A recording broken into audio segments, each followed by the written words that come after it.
My friends, today we gather at a moment when history itself seems to bend toward the unexpected. A nation once regarded as a developing voice, a nation once dismissed as secondary in the great halls of global power, has now stepped forward to do something no other country dared.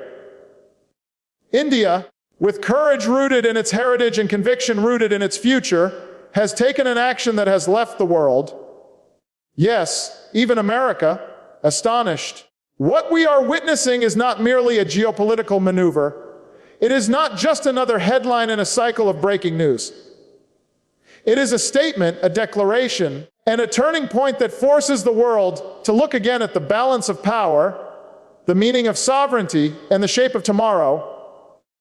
My friends, when we talk about sovereignty, we are not speaking of something abstract, something confined to textbooks or diplomatic summits. Sovereignty is the living soul of a nation. It is the idea that people, bound together by history and hope, have the right to govern themselves, to make their own choices, to determine their own path, without bending under the weight of outside pressure. And yet, for decades, sovereignty has often been spoken about as if it belongs only to those who already hold the greatest power. Too often, it has been the privilege of the mighty, while the rest are told to accept limits. But today, in a moment that will echo far beyond its borders, India has dared to take sovereignty out of the pages of theory and into the arena of action. And in doing so, it has reminded the world that sovereignty is not just a word, it is a force. Think about the courage it takes to stand up when the world expects you to stay seated. Think about the weight of global pressure, the phone calls from powerful leaders, the warnings whispered behind closed doors, the predictions of disaster. If you choose a path that does not conform, every nation has faced such pressures at some point. But very few have had the will to resist them. Very few have looked at the storm on the horizon and still chosen to walk forward. India has done that. And in doing so, it has broken the illusion that sovereignty is fragile, that sovereignty must bow before the so-called international order. No, sovereignty, when embraced with courage, has the ability to reshape that order entirely. Now, I know some will ask, what exactly makes this moment so different? Haven't other nations spoken of independence before? Haven't we heard leaders declare that they will protect their sovereignty? And yes, we have. But what makes India's act unique is that it did more than talk. It acted. And it acted at a time when silence would have been safer, when caution would have been easier, when compromise would have been more comfortable. Instead, it chose conviction. And that makes all the difference. Because the world is not changed by rhetoric alone. It is changed by deeds that others did not believe were possible. To understand the depth of this, we must remember the environment in which this decision was made. The global stage today is crowded with uncertainty. Old alliances are fraying, new rivalries are emerging, and the balance of power is shifting. In such a time, most nations seek shelter. They try to avoid standing out, avoid drawing attention, avoid provoking the anger of the powerful. That is the safe path, the predictable path, but sovereignty is not truly tested when things are easy.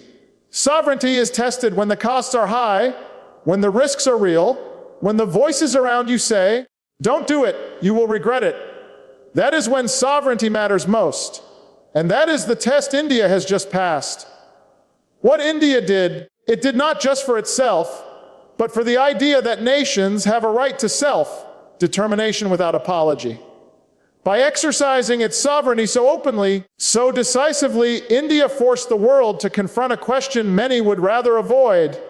Are we living in a global order built on equality, or one built on coercion? If a nation cannot take a stand without being punished, can we truly say sovereignty exists at all? India's decision has pulled back the curtain. It has revealed the double standards, the hierarchies, the subtle forms of intimidation that have too often been accepted as normal. And by challenging that normal, India has created space for a new conversation, one that will reverberate across continents. Now, this is not to say that sovereignty means isolation. It is not about building walls or turning away from the world. It is about engaging with the world on equal terms, not as a subordinate, but as a partner. India has long been a part of the international community, contributing to peacekeeping, to science, to trade, to culture. But too often, it has been expected to play a role assigned by others, to stay within boundaries drawn by powers with louder voices. Today, India stepped outside those boundaries. It said, "We are not simply participants, we are authors. We do not follow the script, we write it." And that message carries weight far beyond New Delhi. There will be those who dismiss this act, who try to minimize it, who will say it is a gamble, a mistake, a reckless move. But history teaches us something important. Every nation that has risen to leadership has faced that same chorus of doubt. When America declared independence, it was told it would be crushed. When colonized nations across Africa and Asia declared their freedom, they were told they could not survive. When small states challenged empires, they were told they would be forgotten. And yet, time and again, those who chose sovereignty, who chose courage, became the ones who reshaped the future. India is now carrying that torch forward in the 21st century. And let us not underestimate the ripple effect. Sovereignty, when defended with courage, is contagious.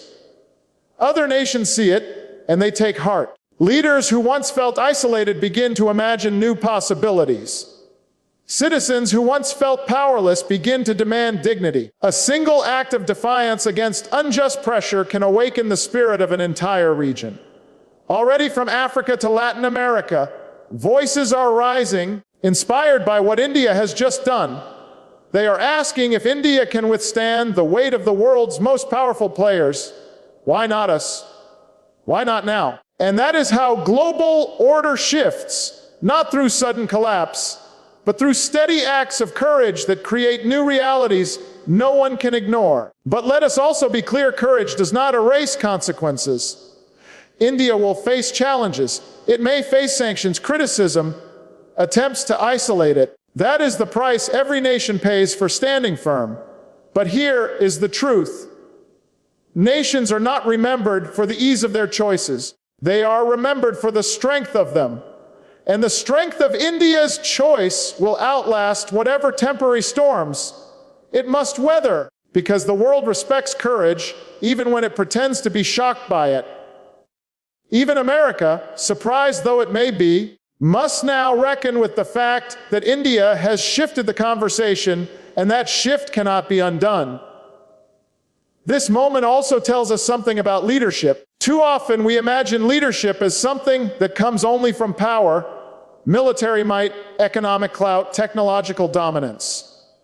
But leadership, real leadership, is about example. It is about taking a step that others are afraid to take, and in doing so, showing them that they too are capable. India's act of sovereignty is leadership by example. It is not leadership by force, not leadership by domination, but leadership by courage. And in the long arc of history, that is the kind of leadership that endures. For the people of India, this is not simply a diplomatic maneuver. It is a reaffirmation of identity.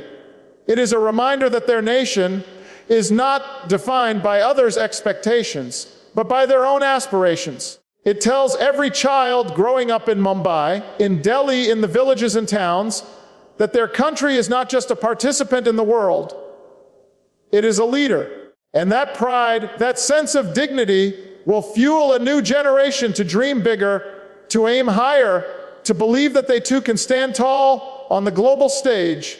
And for the rest of the world, it is a call to reflection. It asks us, what